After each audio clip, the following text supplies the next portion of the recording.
Hi there, and welcome to Muscle for Life. I'm Mike Matthews. Thank you for joining me today to learn about range of motion in strength training, because everybody knows that you should always use a full range of motion with every strength training exercise, every rep, every set, right? Well, yeah, that is the rule, but every rule has exceptions, right? And let's remember that exceptions don't disprove rules. So in the case of range of motion, what are those exceptions? Are there exercises that are better with a partial range of motion versus a full range of motion? Or are there certain scenarios that call for changing an exercise that maybe by default is best with a full range of motion, but because of certain circumstances, it would be better to use a partial range of motion? And so you are going to learn evidence-based answers to those questions and more in today's episode, which is an interview with my buddy, Dr. Mike Israetel, who is a repeat guest on my podcast. And he has a solid science background. He has a PhD in sport physiology. And Mike is the co-founder of Renaissance Periodization, which produces a ton of really good evidence-based education on how to get more jacked. And RP also offers a coaching program, and they have a popular diet app and other fitnessy things. And so ultimately what that means is Mike not only has a deep understanding of the theory of building muscle, losing fat, getting healthy, but also the practical application, how to use it to get results. Before we get into it, many people think that if they just eat well, if they eat enough nutritious foods, they don't need a multivitamin. And while there is truth there, we don't need to take any supplements, but the right ones can help us achieve our fitness and our health goals faster. And in the case of a multivitamin, a high quality one can help you in a few ways. It can plug nutritional holes in your diet, which are actually fairly common even among people who eat a lot of nutritious foods. It can also boost your intake of vital vitamins and minerals that improve health and wellness at higher doses than are easily gotten from food, like B vitamins, zinc, and chromium. And a high-quality multivitamin can also provide you with other beneficial ingredients that are difficult or impossible to get from food, like grapeseed extract, ashwagandha, and CoQ10. And that's why I created Triumph. It is a sport multivitamin that enhances health, performance, and mood, and it reduces stress, fatigue, and anxiety. And the reason it's so effective is simple. Every ingredient in Triumph is backed by peer-reviewed scientific research and is included at clinically effective levels, the exact amounts used in studies that showed benefits. And all that is why I've sold over 200,000 bottles of Triumph, and why it has over 1,900 4- and 5-star reviews on Amazon and my website. So if you want to improve your mental and your physical health and your performance, and if you want to boost your resistance to stress, dysfunction, and disease, you want to try Triumph today. Go to buylegion.com, buylegion.com/Triumph, and use the coupon code MUSCLE at checkout, and you will save 20% if it is your first order with us. And if it is not your first order with Legion, you will get double reward points on that order, which means you will get 6% cash back instead of 3%. And if you don't absolutely love Triumph, just let us know and we will give you a full refund on the spot. No forms, no return is even necessary. You really can't lose. So go to buylegion.com/Triumph now, use the coupon code MUSCLE at checkout and save 20%, or get your 6% cash back. Try Triumph risk-free and see what you think. Hello, Michael. Michael. Thanks for taking the time to come back on my podcast. Thank you so much for having me. It's a pleasure to be back. Yeah. I've been looking forward to this. I liked our last discussion, and I wanted to get you back on to talk about, we'll see how many things we can get through here, but to talk about at least a few things that I haven't much written or spoken about myself, and I would say you are more qualified to talk about these things, because I think I'm going to learn some things as well. So again, thank you for coming on. I'm excited. Let's do it. Let's start with range of motion on exercises. Obviously, most people listening know that generally speaking, a full range of motion is better than a partial range of motion. Your muscles have to do more work. It often is going to help prevent injury through not loading inappropriate amount of weights that your body actually can't handle, et cetera, et cetera. But is there a place for partial range of motion training in some people's routines? So, to zoom out really quick and take the big picture intellectual view, it's difficult to say that there is technically such a thing as full range of motion, but there are bigger ranges of motion and smaller ranges of motion in a given exercise. So, for example, if we look at the bench press, just the barbell bench press is a simple example. That is an exercise that potentially has a very distinct stopping point touching the chest and a very distinct stopping point in the lockout. And so it is an exercise that has a very distinct range of motion, and you could call it a full range of motion. And interestingly enough, even that doesn't give us the whole picture, because instead of using a regular barbell, what if you use dumbbells or a cambered bar? You could actually stretch even deeper into that bottom position. And so the full range of motion for an exercise, first point, is not always the same thing as the full range of motion for a muscle that we're targeting with that exercise. But for any given exercise we do for a muscle, there is doing that exercise with a more complete range of motion and a less complete range of motion. And so partials are generally when you have an opportunity to use a larger range of motion that could still potentially be effective with that exercise, but you choose not to take it. You choose to do some fraction of that. So on a bench press, this would be, there's nothing stopping you from touching your chest. There's nothing stopping you from locking out, but maybe you choose not to lock out, or you choose not to touch your chest. And the margins by which you choose to do so, be they half reps or third reps or 10th reps, that's a bit more of a detail. And the big picture is just understand that intellectual landscape of there's no crazy absolutes here. It's just a discussion of like, oh, in this particular case is more range of motion, better or worse. And then to really kind of intellectually begin to answer your question of, are partials ever a good idea? I will say this, and this is, I was going to say mental trick, but it's not much of a trick. This is a way of seeing the world that I think is beneficial in many other ways. And if somebody asks, hey, is XYZ strategy potentially good? What I like to do is turn it back and ask, why would it be good? What about it can you think would be good? And if you're asking from a purely ignorant place of, but shit, you're the expert, Dr. Mike, I have no idea, that's why I asked you, dummy, then I can, of course, expound on that. But what I'm going to expound, or the way I'm going to expound on that, is I'm going to take the alternate position of essentially trying to be sort of like a lawyer or advocate. This is something I got from Menno Henselmans. I thought it was a fine thing. For the other side, if I was to make the biggest steel man case for partials, how would I do it? And in that process of making a steel man case for partials, we get some interesting theoretical inklings of, oh, this is a way in which partials could actually be really good. But what we also run into are problem areas that are sometimes at least difficult. They make rationalizing partials really difficult. It's kind of like saying, what's the upside of traveling to Thailand to eat at this one lady's, pad Thai shop? It's the Michelin star best rated pad Thai in the world. Clearly the good thing about going to Thailand to eat this pad Thai is the pad Thai is just amazing.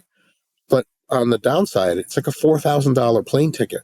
So if someone says, if I post a picture of pad Thai that I got locally in metropolitan Detroit, it's probably not that good. And someone says, Dr. Mike, why don't you just go to Bangkok and get this, 5-star pad Thai? At least my first response would be like, I'm not made of $4,000 bills or 23 hours of travel one way.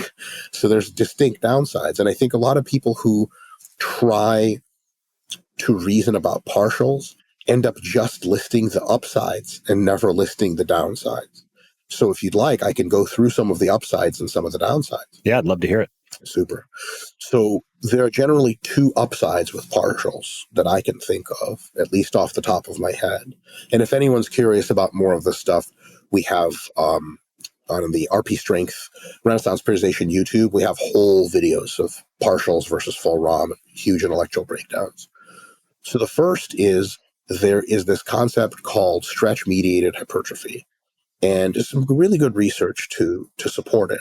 And it shows that when you are loading a muscle at a pretty deep stretch, it probably tends on average, not in all cases, to maybe grow a bit more muscle than if you were just loading it at nowhere near its stretch position. So if we separate the bench press into two parts, the half closer to lockout and the half closer to the bottom part, we could probably surmise that the half closer to the bottom part, for every centimeter of pressing you do, probably generates predictably more hypertrophy in the pecs, just maybe by a small margin, than the part where you are closer to lockout.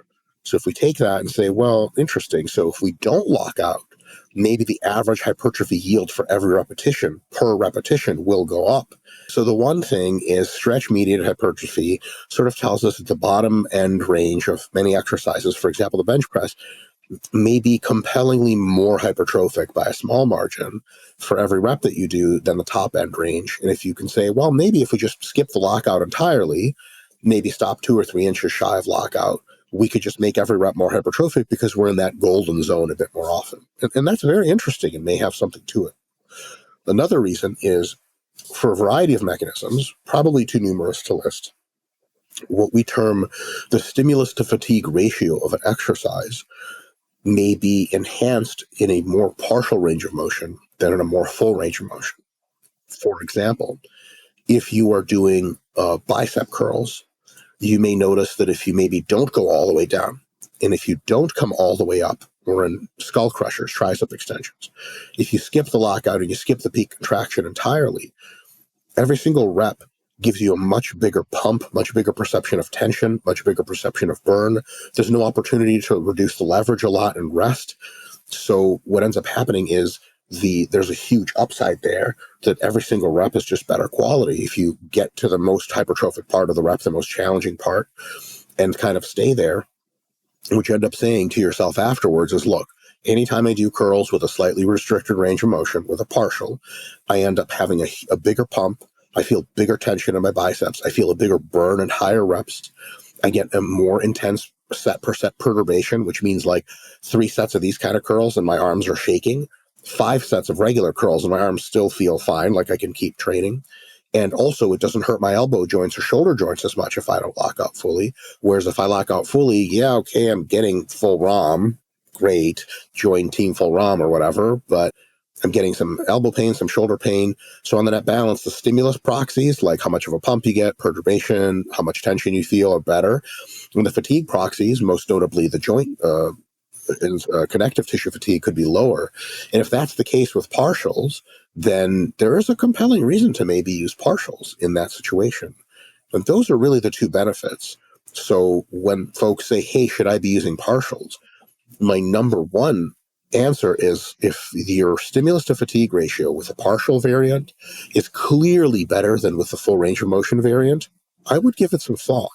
The other thing I would say is, if you have a way of doing partials that you can make sure not to get into that shortened range for the muscle as often, and thus stay more in the lengthened range, and you also have better stimulus proxies, because oftentimes getting into that stretch median hypertrophy makes your pumps completely insane and perturbs the muscle like crazy. So, like the super deep stretch of the pecs, you do a couple sets of that, your pecs are on fire, which if you just do partial benches for the top half, someone's like, hey, how are your pecs? You're like, I don't know, they're fine. It's not really compelling.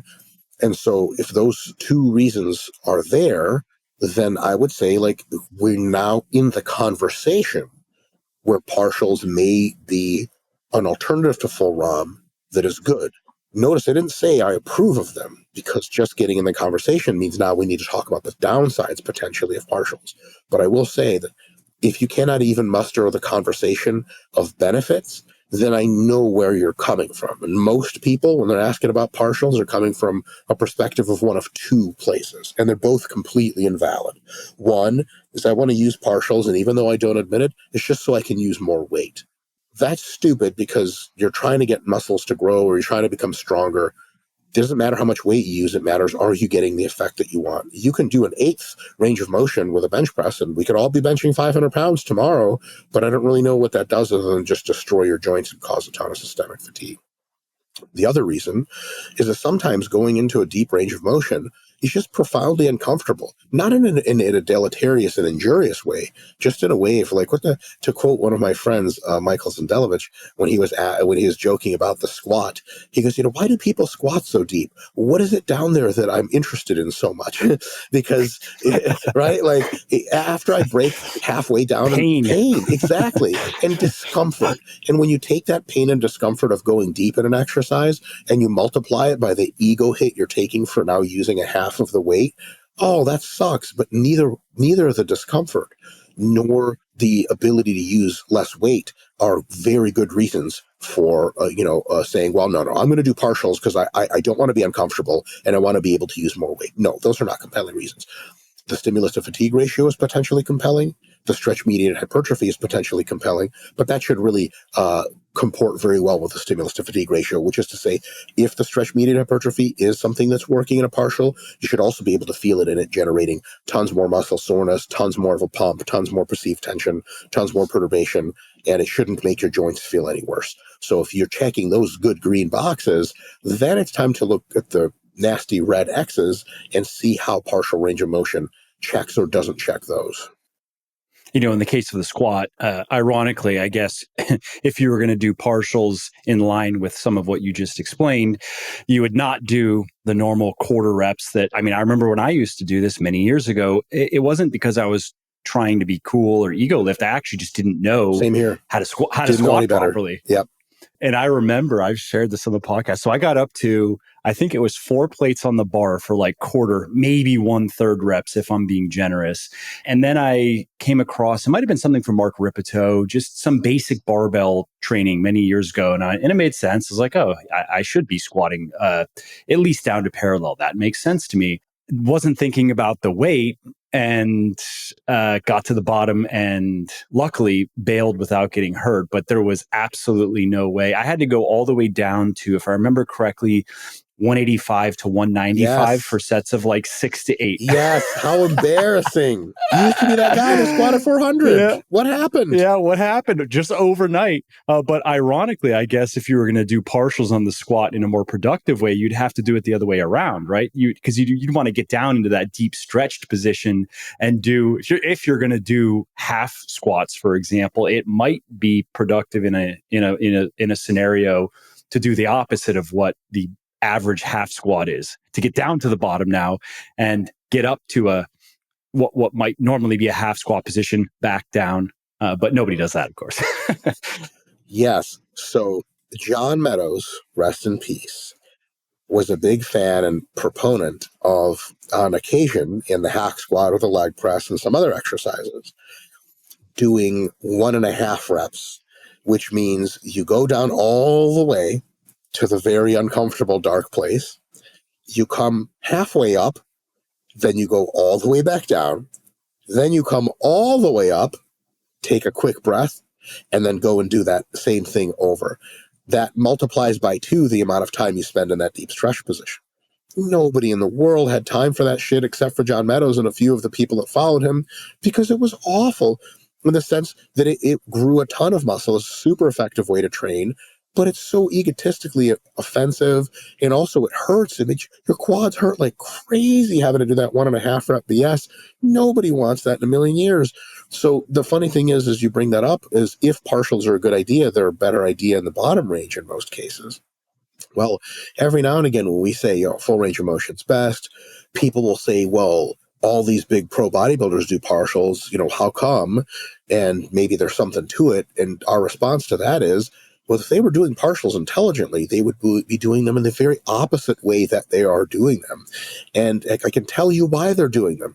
It's because they're giant men full of steroids that have enormous egos, and they want to lift heavy, and that's what lets them do that.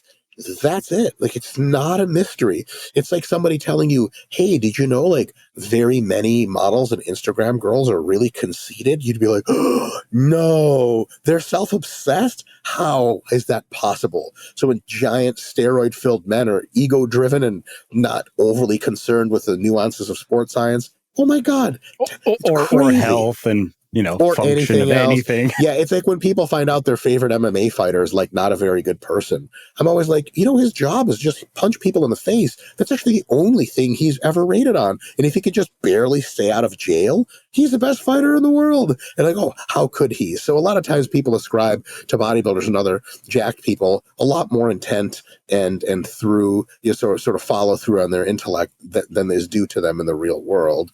But at the end of the day, yeah, so true partial lifting could be even more egotistically embarrassing than full range of motion lifting, because at least you kind of get to rest at the top of that full range motion, lock it out, take a few breaths. So the kind of partial lifting we're going to be talking about for the most part in the rest of this podcast is not the kind you'll see in pretty much any gyms. If you start this podcast and you click on one of the, sub points or something, I don't know if you guys do the whole On YouTube, list of topics and you click the which one. For those who just click through, I'm sorry, but everything else we're saying about partials does not really apply to the BS partials where you're just using the easiest part of the lift. We're talking about partials for the hardest part of the lift, the one at the very deep stretch.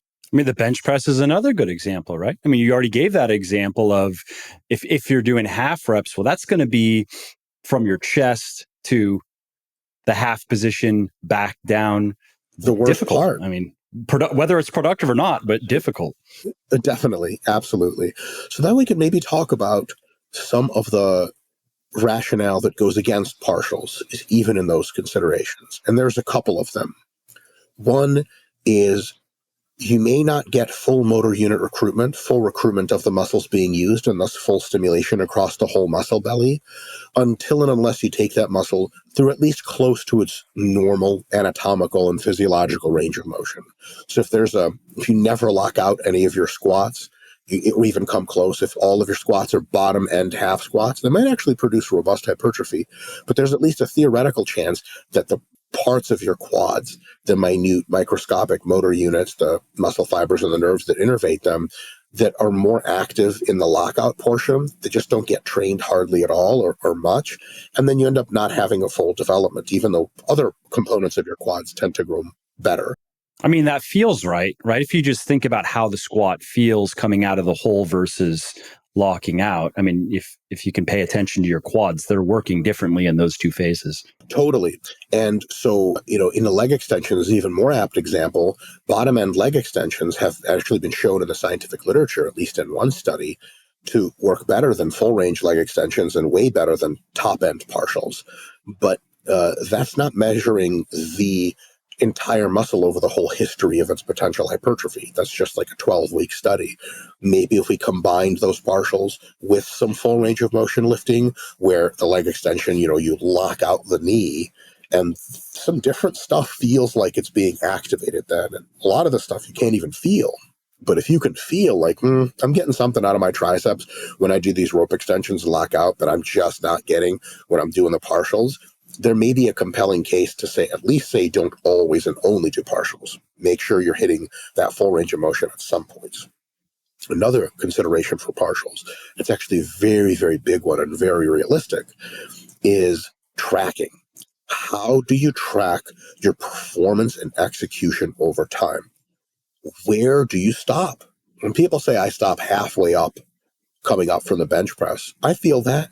Well, you got like a goniometer on each one of your elbows that measures the degrees and beeps when you're going to come down? No. So how do you know where you're stopping? How do you know you did, 300 pounds for 10 last week, halfway up, quote unquote. This week you did 305 pounds for 9 reps. Did you get weaker? Or maybe you just went up a little higher each time on average. Unless you have some kind of tracking device on the barbell, which you can measure total work in a set, it becomes very difficult to ascertain what a partial is. One of the beautiful things about, in many exercises, what we can term full range of motion, for example, on the bench press, touching the chest and then locking out every single time, there is absolutely 0 degrees of freedom and uncertainty about what it is that you're doing. So if you get 300 for 10 this time and 305 for 10 next time, you definitely hit a PR. I mean, yeah, how long you paused in the chest is another variable in the equation, but that's the same variable in partials, except in partials, there's that additional variable of, well, how high did you really go? How partial is the partial? And that ends up being a bit confusing for a few things. One is how to program an overload. How do you know you're doing more stuff if you don't even measure, if you can't measure how much stuff you're doing very precisely? Am I getting a better stimulus than last week in accordance with progressive overload? Or did I just kind of like sandbag it, but not really? I sort of subconsciously didn't go up as high as I normally do. So I hit a PR, but it's really not. And I sort of know in the back of my head it's not. That's nothing you have to really wonder about with a full range of motion. You kind of know what you earned. And the other thing is performance tracking for the purposes of determining when you're not making gains anymore. So the maximum recoverable volume is something you hit eventually. That's when the fatigue exceeds your ability to recover, and you actually plateau in strength and start to get weaker. The way we figure that out is your repetition performance begins to degrade. Normally you're doing 300 for sets of 10. After a few weeks, you're doing 315 pounds for sets of 10. A few weeks later, you're really starting to get fatigued. So now it's 315 for sets of 9 and 8. And as soon as you hit that for a single week, assuming it's not some weird situation where you way underslept or had 10 trillion fights with your girlfriend and she stabbed you in the pecs, there's probably an indicator that you're doing too much training volume for too long and it's time to take a deload. But if you don't have a reliable measurement because you're using partials of performance, because it could be that you're getting weaker, could be that you're just using a slightly longer range of motion this time, could because of that sort of stochastic random element of how high or how low you're pushing the barbell or machine, you don't actually know if you've really hit your maximum recoverable volume. Whereas with a full range of motion, it's much more certain. So that whole situation of consistency and the situation of full motor unit recruitment sort of push the onus back onto partials. And in my view, it does not an absolute argument against them, but it buttresses the relative argument against them later, such that they have to be much more compelling of a benefit to your stimulus to fatigue ratio than they normally would be in order to say, okay, it's still worth it. So if you're really only into dating blondes and someone sets you up with a brunette, it's a no-go unless she's really, really awesome. But you tell your buddy, you're like, look, how awesome is she? He's like, yeah, she's cool. You're like, blondes only, you know this. But if he's like, dude, she's like an MIT graduate and also a Ford model, you're not going to be like, nah, blondes only. You're going to be like, oh, okay, well, people can always dye their hair later, right? So then it just raises the bar. So that's sort of my holistic perception of the whole landscape that I just described, that if because of those negatives of partials, the tracking problem, again, it is not an absolute problem. It's a relative problem. I'm okay with a bit of a tracking problem if every time I do partials, they just nuke the living crap out of my chest or my quads like full range never did. Then it's worth it, but it has to be significant. So if I ask someone, hey, someone's like, hey, should I do partials on this? And I go, have you tried them before? And they're like, yeah. I'm like, what did you think? They're like, yeah. I'm like, then no, then the answer is probably not.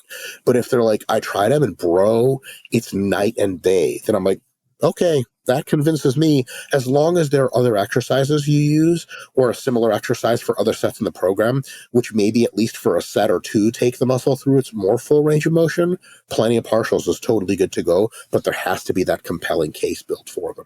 Now, when you say plenty, what do you mean? How much volume, maybe viewed as a percentage of total volume, would be reasonable? So let's say you're talking to somebody who responds well to partials on one exercise or another, and they want to incorporate them more officially in their training.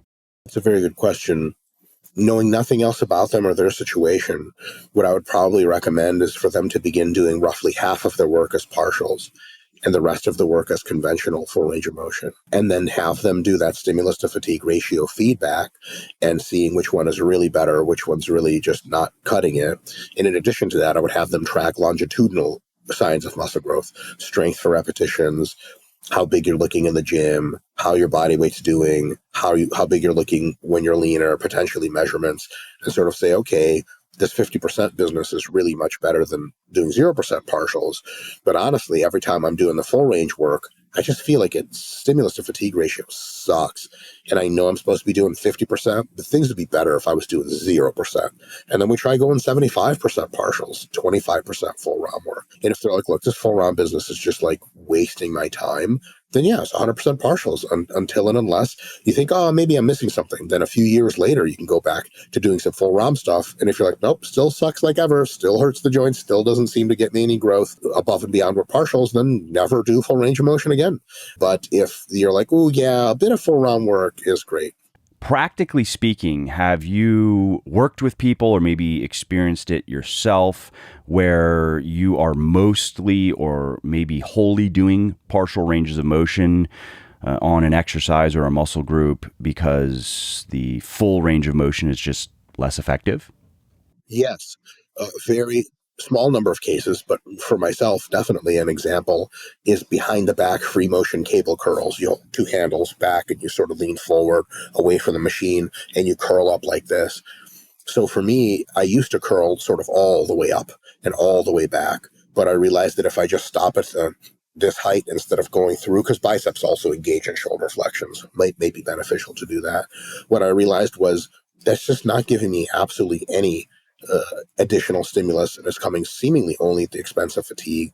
And I know that through a variety of my pressing work and shoulder pressing and things like that and other bicep exercises, I still get that range of motion. So for that exercise, I just always do what you could technically consider a partial, which is the bottom 3/4 of the movement, essentially. And I don't do that bottom quarter ever, because every time I try to do it, I'm like, if you were being objective, would you do this? No. Do you subscribe to some kind of weird religion where you have to do everything with a full range of motion? No. Ostensibly, you have a situation in which partial range of motion beats full range of motion on the stimulus to fatigue ratio. And people will tell me, listen, when I do partials, I get better pumps, blah, blah, blah, blah, blah, blah, blah. And I have all the time in the world for claims like that, except I also have all the time in the world to vet claims like that. And in my experience, and been training people a long time, and training myself a long time, we now regularly get tons of bodybuilders, including professional bodybuilders, to come train for our YouTube channel, where we push them through workouts, oftentimes making them do the full range of motion they never wanted to do. Very rarely see a situation in which someone actually gets a better stimulus to fatigue ratio with a partial than with a full range of motion exercise. And when we make them do the full range, they do like a set or two, and they look at us with this face like, holy crap. What the hell did I get myself into? My back is going to pop off of my body. I'm just going to lose it forever because the pump is so intense. And they were saying before, like, oh, like I just stay in the mid range to get the pump. Now that we do the full range of motion with a super slow eccentric deep stretch coming all the way up for that crunch in the lats at the bottom, they're like, okay, this is just better. So in most exercises, the full range of motion just has a seeming better stimulus to fatigue ratio than a partial. And in some cases, the partial does have a better stimulus to fatigue ratio, but it's not as often as you would think. So a lot of times when people say, well, actually partials help me get a pump and full range of motion bicep curls don't, they come train with us. We put them through a protocol where they do full range of motion bicep curls, and they're like, okay, I was clearly mixed up. I don't know what I was doing with the full round before, but this messed me up in a way that I can't explain, and I've never gotten this with partials. And there's some good reasons for this, right? One of them is, interestingly enough, if you have a part of an exercise that is just the hardest part and maybe even the more stimulative part, it's totally fine to just do that part. But if you have a part of the exercise that's a little easier and a part that's a little harder, the little easier part, including maybe the bottom part of a curl or the lockout on a bench, can give you an opportunity to rest for a second, and thus it can increase the number of reps that you get in that exercise. More specifically, because it lets you rest between reps that are closer to failure, it widens the band of how many of your reps are very close to failure. You can essentially flirt with failure for 5 or 6 repetitions versus flirting in a full range of motion thing where part of the movement is a little bit of a break, versus flirting with failure in each set for just 2 or 3 repetitions, and then you fail because there's mechanical disadvantage hits and there's no way to rest. That ability to take every working set and milk 5 or 6 close to failure reps is something that's really awesome, because once you unrack, you psychologically set up for a set and you unrack the weight, it behooves you to try to get as much out of that set as possible to a certain extent, as long as the fatigue isn't excessive. Once you're unracked in leg press, something like Maya reps, for example, where you do a bunch of leg presses, then rest for 3 or 5 seconds without racking the weight, do a bunch, rest, can magnify how big of a fraction of that set takes you close to muscular failure and keeps you there, because we have good reason to believe scientifically that that is the area that gives you a slightly disproportionate higher amount of growth. So if you can expand that fraction of the set that keeps you close to failure, that's a huge upside. And so even if the partials are really, really good on their own intellectually, you have to maybe do more sets of those partials than you would if you just did a full range of motion.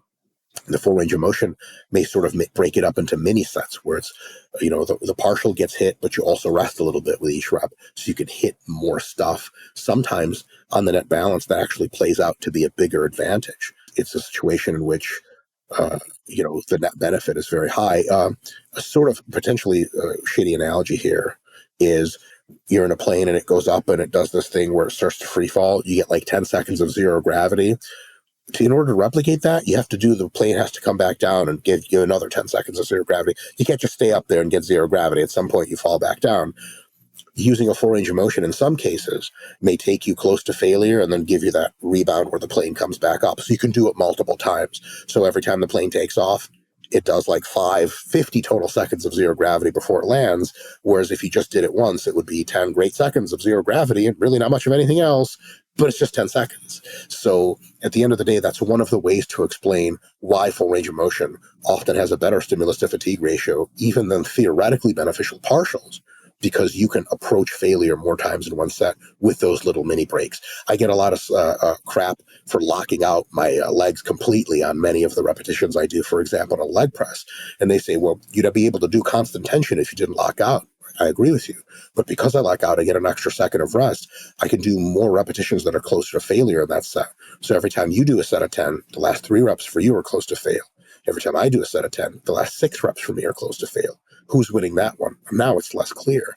So before we run off to the races and start doing everything with partial ROMs, even in the bottom position, we have to ask ourselves and do the due diligence of trying really good, highly technical full range of motion with those little rest breaks and comparing it to the best possible way to set up partial ranges.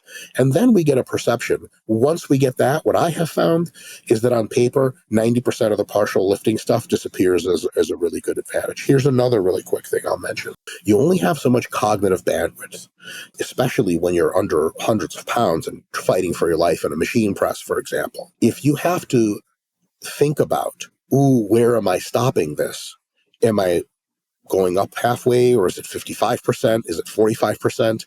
That's energy mentally that you're expending that isn't being expended on what you should be ideally expending in, which is like childhood trauma relived rage of just getting the work done and pushing yourself as hard as possible. Now, if you have a task of getting to a full range of motion, I tell lifters, look, when the machine clanks at the bottom, you go back up. When your elbows are fully extended, you go back down. There's no thought required. Now I can plug in and just go. And less of my mental bandwidth is spent calculating trajectories, and more of it is spent just grotesquely abusing the muscle. That's the part that causes growth. So when people get really fancy with exercises and do like, this is a 3/4 rep, I say, okay, how much of your mental bandwidth are you taking up with the 3/4 thing? And it's not to say that it's not worth it. What I'm asking is it worth it? And the answer may be yes, but it has to be compelling. The answer may be no. It's kind of like, another stupid dating analogy. If a girl says, look, I got to do my makeup for an hour before I go out to really present my best look to this potential date that I'm going to be on. And then she says, well, look, actually, if I have 2 hours, it'd be much better. I say, okay, well, if you get 2 hours, you get 1 hour less with that guy to get to know him. How much better are you going to look to yourself with an hour extra of makeup after you have an hour? And she'd be like, 3%? And is the guy going to notice? She's like, realistically, absolutely not. Guys never notice that kind of stuff. Like, okay, so it's still worth an hour of hanging out with him for you to do that 3% enhancement to your appearance. Sometimes, yes, like I'm dating a very materialistic idiot. I have nothing to talk to him about. I just want his money.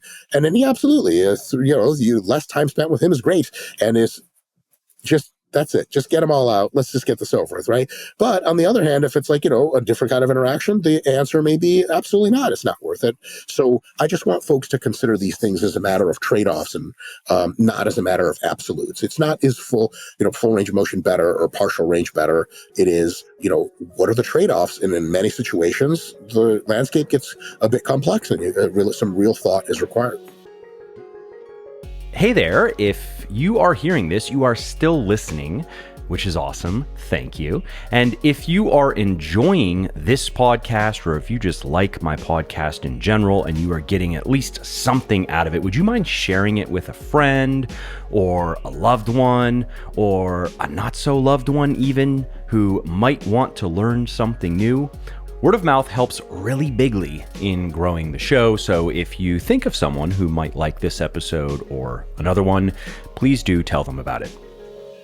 You know, this makes me think of 21s for biceps. Remember those? 777. It was like 7 reps in the bottom 1/3 range of motion, 7 in the top 1/3, 7 full reps, something like that.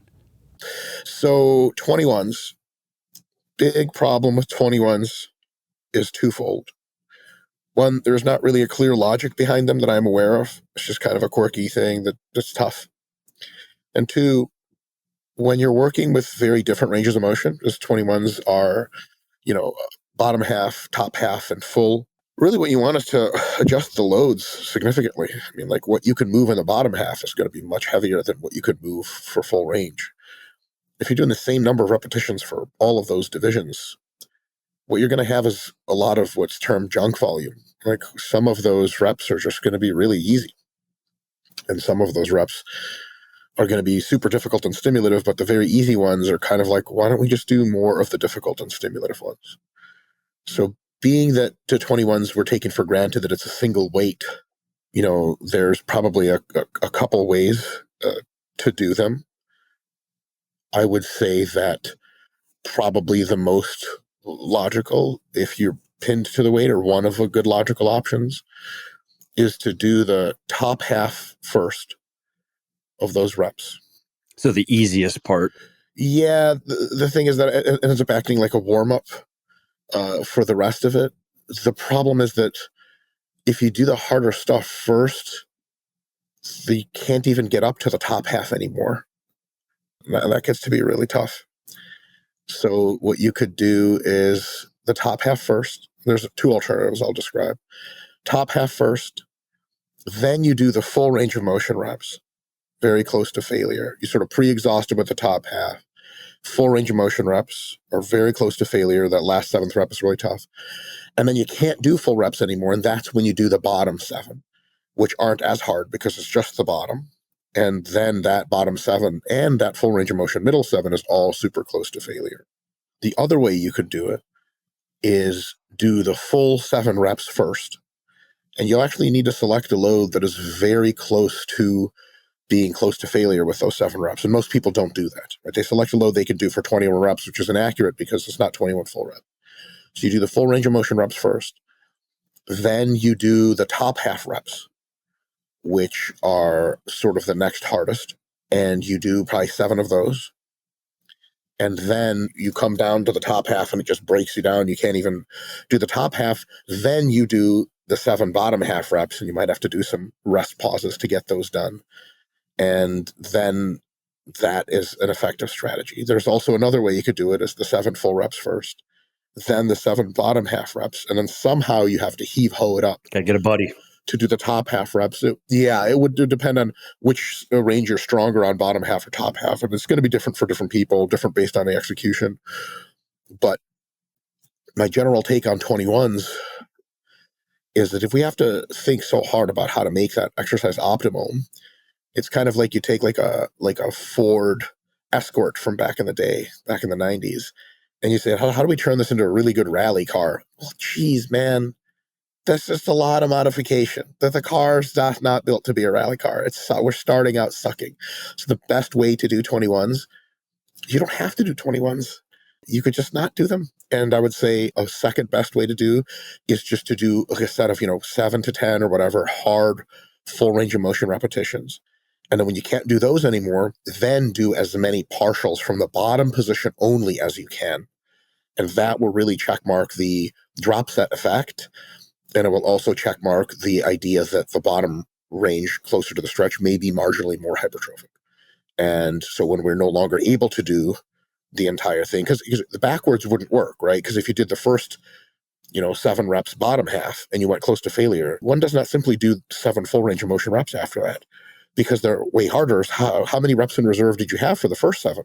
like an infinity, well, that means it's not even, it's all just weird lead-in work. So I would say generally going from harder to easier makes more sense in any kind of drop set or down set situation than going from easier to harder. And the only reason for that is if you're going from easier to harder, all the easy stuff essentially functions as like an extended, way too long of a warm up. And then there's kind of nothing to do about that.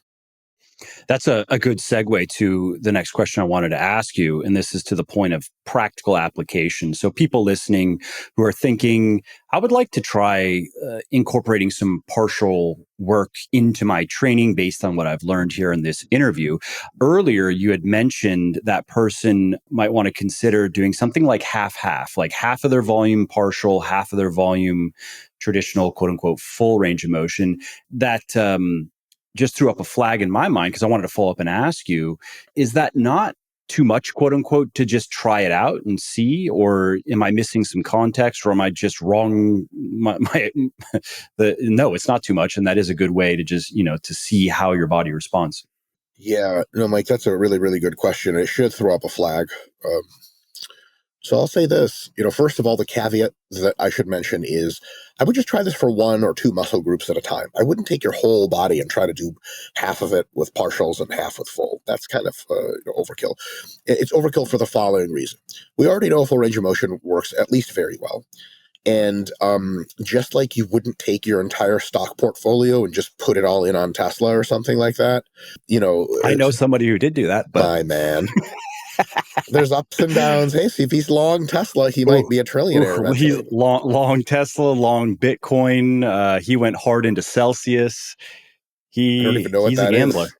Uh-oh. One of these crypto. Oh, I see. I actually don't even know the term, but they were returning, I don't know, double digit yields Sure. until it all collapsed. Yeah, and you it's a lost speculation market. Sure. So if you talk to a financial advisor that was decent, they'd say, look, like, it's totally fine to take some high risks or to take risks at all, but it's like save a good fraction of your stuff for normal. So when I do say 50%, I mean 50% of 1 or 2 muscle groups, and you may have like 8 to 12 muscle groups that you're counting. So it really is like, 5 to 10% of your total training volume.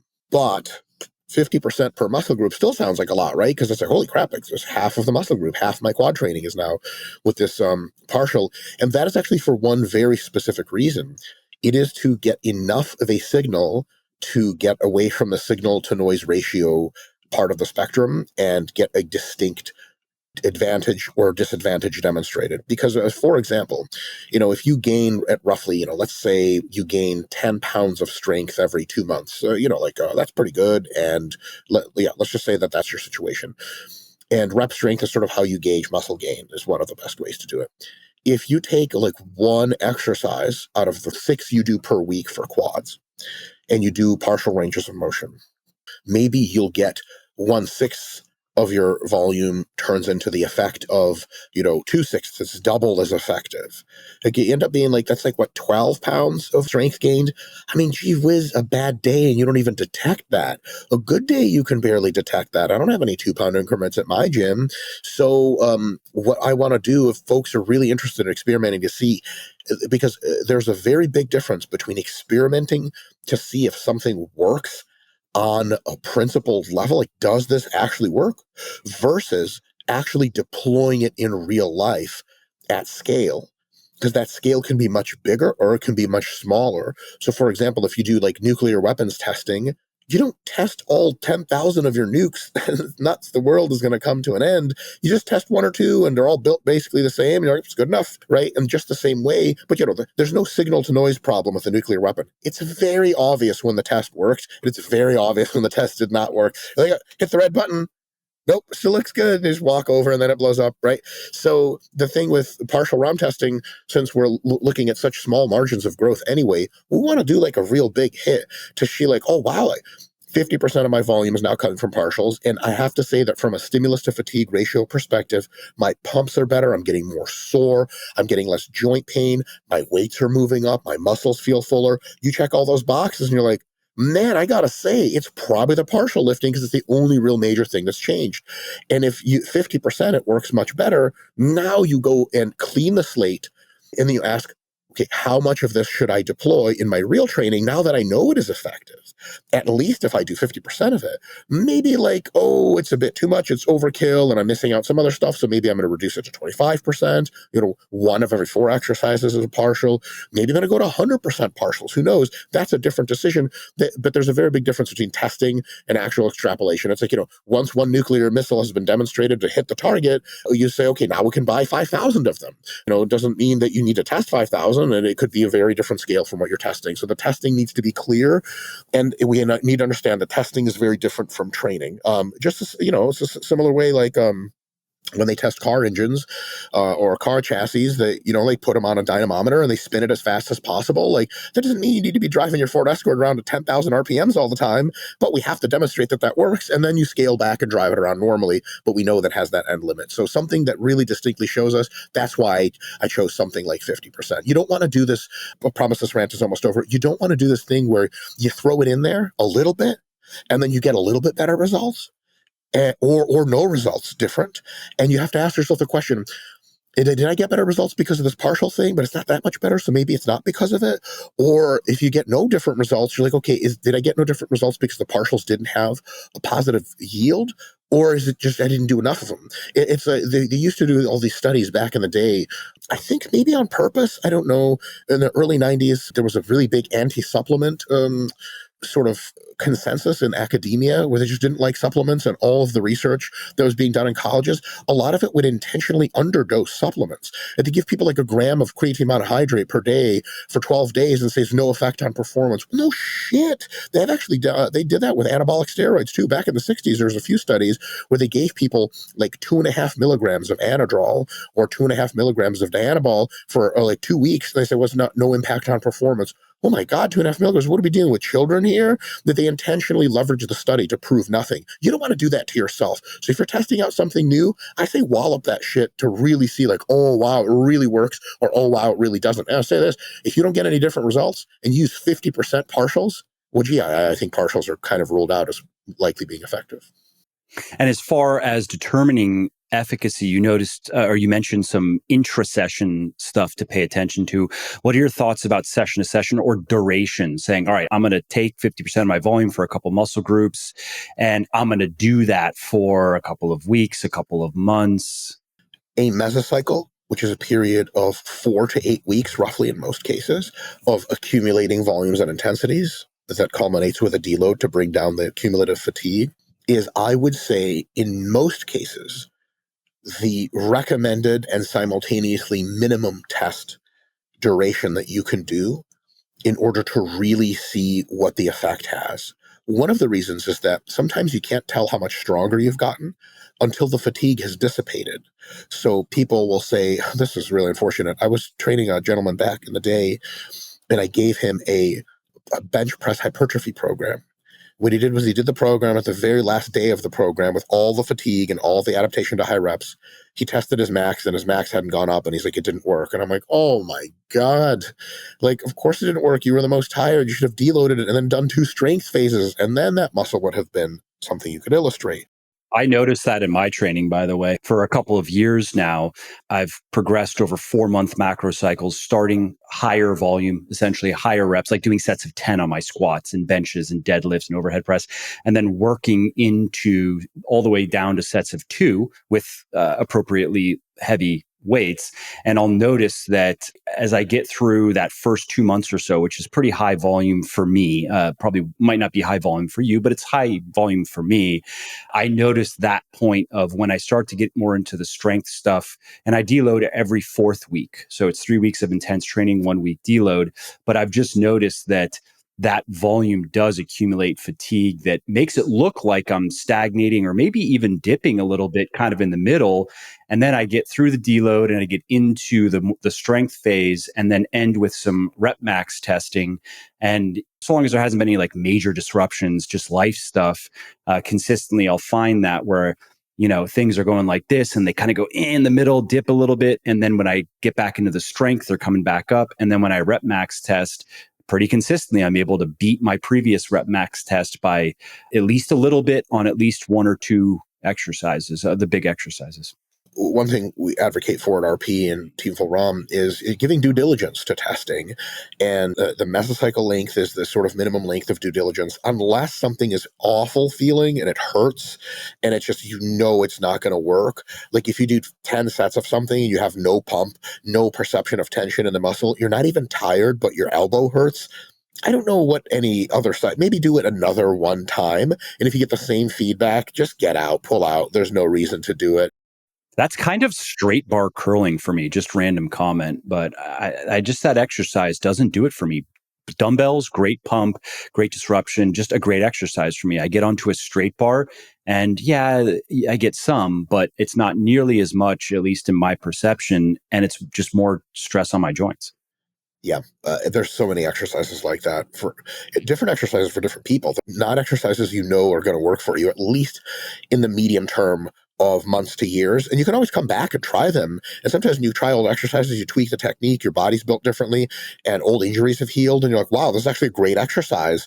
I love it. But at some point, you have to abandon ship and say, this is just not working for me. But often when it's not clear if it's working or not, and especially if the signs are pretty good, then yeah, a whole mesocycle of training is a very, very good idea. Because one thing, especially about different exercises and techniques, so you may do partials in a certain way that at first feels awkward. And you say, I don't like this. It feels awkward. No, hold on a second. Does it feel awkward because partials are inherently awkward for you?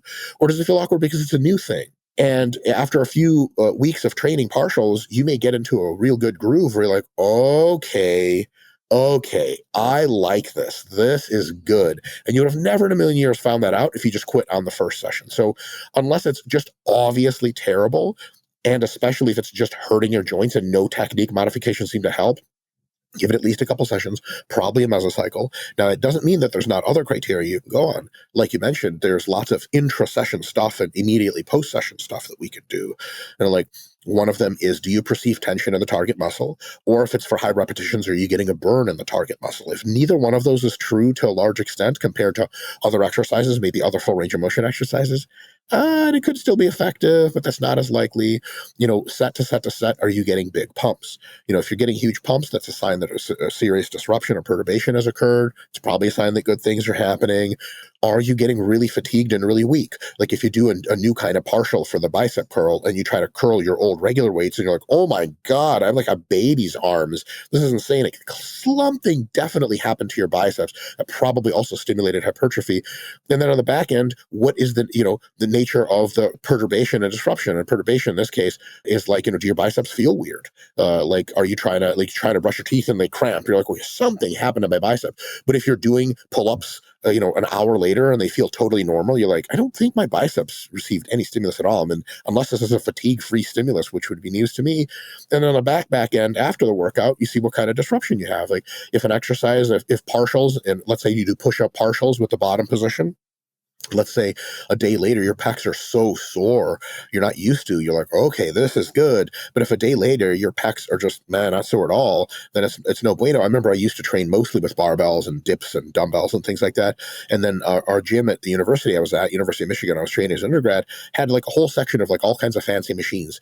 And I tried a few workouts for my chest just on those machines. It was like I was a competitive powerlifter back then. So I could do like reps with the entire stack, which feels nice. You look around and see if anyone noticed. And I did like 9 sets of machine stuff, and I just didn't get sore at all. And I barely had a pump. I was like, what is it that I'm doing here? I don't know if this is going to cause gains if it's barely causing a disruption. Then somebody can say, well, disruption doesn't correlate exactly with gains. That's true. But if it's the case that something can cause immense gains without causing a disruption, I don't know why I would ever touch a barbell again.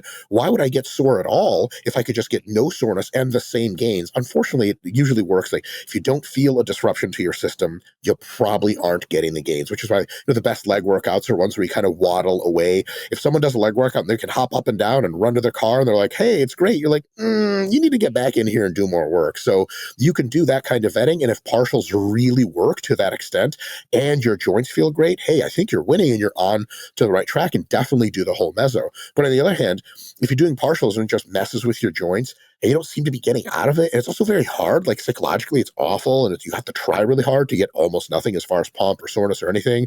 Then you have to really question: is this a good idea? I would still do it for a couple sessions at least.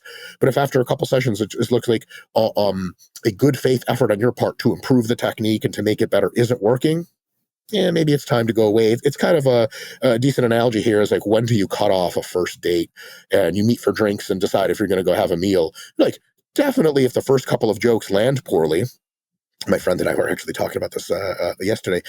Joe just abandoned ship. I mean, I've had tons of jokes land poorly with people. It became my best friends. But, if it's been an hour and everything sucks, I mean, you know what? You could just be like, put the credit card down on the bar and be like, it was great meeting you. And I honestly wish you the best. And just run as fast as you can, break through the bar windows and just run in any direction. Last question for you regarding partials, not dating. Although we might be able to do a podcast on dating. Although I would be listening because I've been with the same woman since I was 17. So I don't know what to say about dating. But all theory. Yeah, exactly. I've never been with any woman, so it's all really all theory on both of us. But last question, we may have touched on this previously, but because of the technical difficulties, and now we're wrapping up what we started. I just want to make sure that that I did ask you this. So in your experience in this training, you're personally training people, are there a handful of exercises that come to mind that seem to lend themselves particularly well to partials that you've really liked yourself, or you've seen other people kind of consistently like and get results from? Or is it so all over the place there's just not a good answer to that question? It's pretty all over the place, but I do have some pretty good candidates. One of them is the pull-up, especially because the pull-up gets harder kind of as you go up. So it's actually quite easy to do partials. Also, because if you're used to pulling up and touching your clavicles, you can just turn it into a partial by reaching up and just touching your chin to the bar, or even pulling up to something like, eye level. As soon as you see the bar in front of you, go back down. That's by definition a partial. So that works actually pretty well. Exercises like leg presses and hack squats are also very conducive to partials.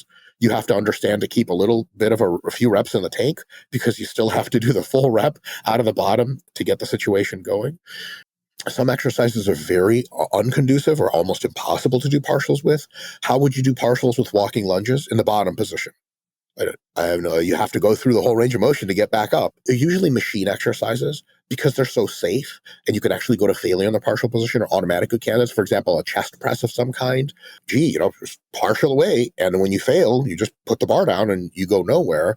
Exercises like squats, again, bottom end partials, you gotta be real good about saving that for sure extra 2 reps, and because if you don't, you have to drop the bar. I remember I was at a event once, and they did this cool promo thing where 2 ultra strong powerlifters squatted down with, I think, 405 to full depth, and they held just below parallel face to face to see who could hold it longer. The problem was that the first person who couldn't do it anymore, he just stood up really slowly. Then the guy who won couldn't stand up because he was like, oh, wait, hold on. I wasn't planning on saving that much. So they just had to take the weight off him. And I was like, okay, there's a problem there. So with machines and stuff like that, what do you want? And some exercise, he did win. And he tore both of his patellas and never walked again. And he careened out of control, and he's not with us anymore. I'm totally kidding. That'd be really messed up if that was the case. Huh? I was gonna say, just because I'm a morbid person, but Mike, he won. He did win. And that's what his gravestone says. He won a seated squat for time challenge. Yes. But anyways, yes, on the squat, I personally wouldn't do it on a squat. I would be okay to do it on a leg press or a hack squat. But as I have gotten older, I think a little bit more about longevity and not getting hurt than maybe 10 years ago. So, sure. I think we should be working towards longevity and not getting hurt all the time. I think when we're older, 2 things happen. One is we have experience with getting hurt, and we understand how not fun it is and how stupid it is. And concomitantly, we develop a decrease in our ego, or an increase in our wisdom to ego ratio, to where we realize that, there's not really any huge benefit to doing dumb stuff, and there's tons of costs. And the only real benefit at the end of the day is I just have a big ego that I have to flex. And when you realize that the best way to flex your ego is to work diligently within the parameters of safety and longevity. And the diligence and the amount of diligence you could put to something is the real test of ego. Because I don't care if you like do one crazy, people say, oh my God, this guy trained so hard. He did one crazy squat set. So what? Show up 10 years in a row and do squats, and then you'll have big quads and you'll be able to be proud of something that your ego did. So I think that, the only reason I'm going on this tangent, Mike, is because I think some people say, well, there's a time and place to be young and dumb. And I'm like, no, there isn't. Young people are just too dumb to figure that out. So whenever I talk to young people and give advice, I'm like, no, you don't have to be doing this stupid stuff. And the least of it you can do, the better. I totally agree. Fortunately, I didn't do anything so dumb that I'm still paying for it, but I trained unnecessarily hard. I mean, I just did things that were not necessary. Too many 1 rep max tests, pushing too close to failure too often on the wrong exercises. Like, it's just not necessary a couple times a month to squat with heavy weight to absolute failure, to having to sit the bar down. It's just not necessary. Stuff like that. I mean, yeah, maybe it's a little bit fun in some ways, but not necessary. Yeah, agreed. But anyways, coming back to the exercises, are there any other exercises that are particularly that lend themselves to partials that you haven't mentioned? So basically, try to pick an exercise in which it's relatively easy to standardize the height or the distance moved, so you can do roughly the same partial. So like pull-ups and pull-downs to here make sense. Bent over rows, very poorly lended to that, because it's very difficult to determine the distance that's being moved. You can do a situation where you can take your weightlifting belt and you can jam one of those yoga pads into it and then touch the yoga pad. It's like the opposite of a towel bench from the football days. And that actually could work decently. You look like a clown doing it. But then again, all you need to do is like leverage a little bit higher in the bent row from this angle for your body to this angle. And you can actually just replicate that similar thing. It's creative. I'll say it's creative. Yeah. And that way you sort of end up doing the partial anyway. It just, things that lend themselves to good measurement, being able to be replicated, and exercises that don't put you into a serious bit of danger. I would say they're the ones to try the extended length partials with. And also, after you clear that, there's going to be some exercises in which you really like to do the extended length partials and they really feel great, and others in which the setup and the nuisance of monitoring if you're doing the right ROM is annoying. And then you just should choose the exercises where it just feels like it makes the most sense. And I think that's probably for the best. Makes sense to me. And I'll add one to the list that I've liked, which is just the rack pull as an alternative. It's kind of a partial-ish version of the deadlift, I guess you could say. Sure. You like the rack pull. I have liked it as maybe an alternative, or even in addition to just a traditional deadlift. For what it's worth, I haven't done it in some time, but it's something that I've kind of kept on the list of things that can be useful, a little bit more back friendly, I suppose. Interesting. I would say the rack pull is emphasizing the top position, not the bottom. But if you wanted to emphasize the bottom position, you can. I mean, this exercise that I'm going to talk about is awful. It's awful to. It breaks your ego down. The deficit deadlift. Not just deficit, but the partial deficit, to where you set up a deficit platform and you take your powerlifting supports and you put them at a predetermined height so that you pull into the supports. You can't even stand up straight. You pull up, the bar hits the supports, and you slowly eccentrically go back down, touch the ground, touch the supports. It's awful because you're like, how the best part of a deadlift feeling is locking it out at the top and just it unloads you. That's the rack pull. You get the strong lockout. You get the extra weight. This is the reverse of that. So you'll see almost no one doing it. It will probably cause lots of hypertrophy, but so much ego pain. I'm sure as hell not going to do it. Fuck that. I do things that make me feel good. That's it. And maybe that's why I just tended toward the rack pull and not what would probably be more effective, actually.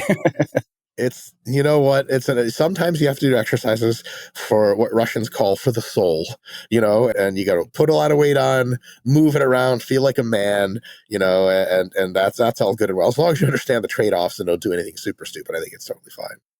Sometimes that's maybe the one thing you look forward to in a training session, and that can make a difference. For sure. Well, hey, this was great. That was everything that I had for you. Is there anything that we haven't covered regarding partials, something I haven't asked that you would like to tell people before we wrap up? I think, yes, just one more thing.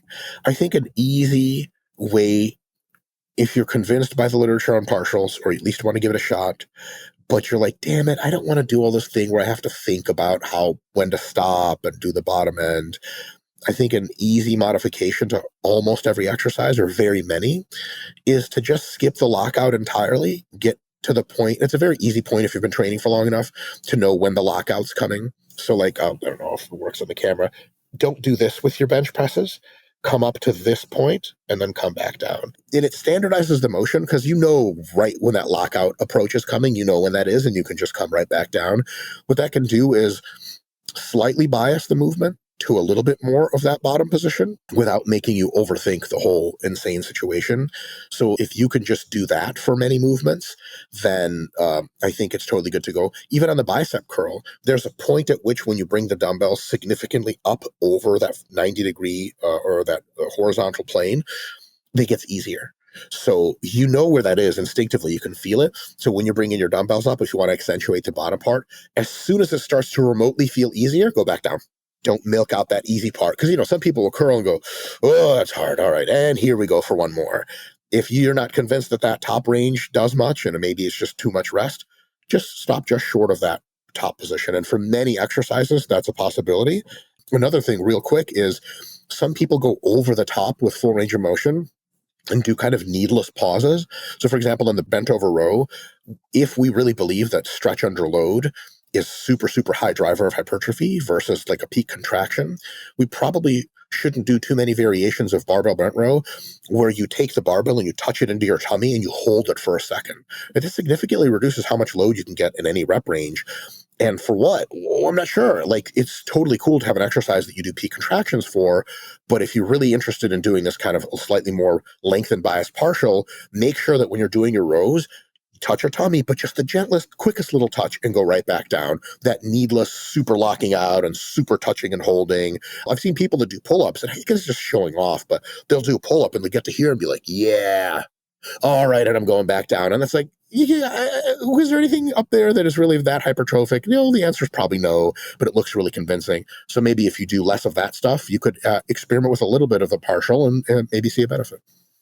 And that sounds to me just like a good general kind of training tip. I mean, think of the bench press, it's kind of like the bounce, and then that's even worse, but it's the unnecessary stop and just kind of letting the weight sit there for a second. I don't see a scenario where that's helping anything. Sure. I mean, unless you're training for a powerlifting competition where you have to stop, and it could be safer to stop. But there's a difference between stopping and staying tight for a second and then going up, and stopping and sort of collapsing and sitting there and then coming back up. Like, people have asked me often, what I think about squats from the bottom position. They're called pin squats. I think is another name for them. Anderson squats, maybe. And that's where you set a squat bar up to just below parallel height and on the pins, right? And then you crawl under it, get into your squat position. You're all the way at the bottom, and then slowly the bar comes up and you go up and then back down and you rack it and you walk away. And I'm always like, Sounds dangerous. Yeah, At that bottom, the little shimmy you're going to have to do. right, with shimmying in and stuff. Like, luckily you shimmy in with no weight, and then you start pushing the weight. But it's also like when you're squatting a full squat, the way you get into the hole is already very optimized for lean and knee position, because your brain's neural network to determine where to push your body into is already doing 1,000 calculations a second to make sure you're balanced as you go down. But if you start from the bottom, the hardest part of the squat is when your brain has no data to go on, and you could just push forward too much, push back. So there's an inherent instability there. And the other question is, which I always ask people when they ask me, hey, like, what about these pin squats? I ask them a question back. For all of the, to be honest, nuisance, and it's okay if it's worth it, right? For all of the work you're doing, getting the weight on there, putting all the stuff, getting the pin set up, getting under the shit, then going up, what is the ostensible benefit? What is even the theoretical benefit? And a lot of times people don't have an answer to that. They'll say, well, it's really tough. Like, yeah, well, taking a hammer and bashing your balls is also really tough. I'm not really sure what you get out of it other than, destroyed balls. Maybe it makes good Instagram reels, both of them. Maybe that's the point. Also, both make good Instagram reels. I think the bashing your balls also is like the kind of message that us privileged males need to send against toxic masculinity. Enough toxic masculinity. Count me out. I'm bashing my balls. I'm out of here. I am willing to sacrifice for the greater good. And that makes you a good human. I think you've sufficiently virtue signaled now, and you're a good person. I think you've just summarized modernity. Actually, that's a good metaphor for for the world that we live in. Oh, I thought modernity was air conditioning and microchips, but I was wrong. It's hammer bashing your own balls. Welcome to 2022. On Instagram. Don't forget that point. Of course, yes. Actually, I think it's sort of TikTok modernity. now, but whatever. Right, of course. Look at you old man talking about Instagram. You might as well get your cane and walker out at this point. It's right over here, actually. Right, but it's right by me at all times. I just didn't want it on camera. But anyway, hey, this was great, Mike. I appreciate you taking your time, and a lot of great information, very practical. I'm sure people will appreciate it. And why don't we wrap up with where people can find you, find your work, anything in particular you want them to know about, that if they liked this discussion, here's what else they might like. Mike, thank you so much, man. It's always a pleasure being on your podcast. I will say that the best place to find me is on the Renaissance Periodization YouTube.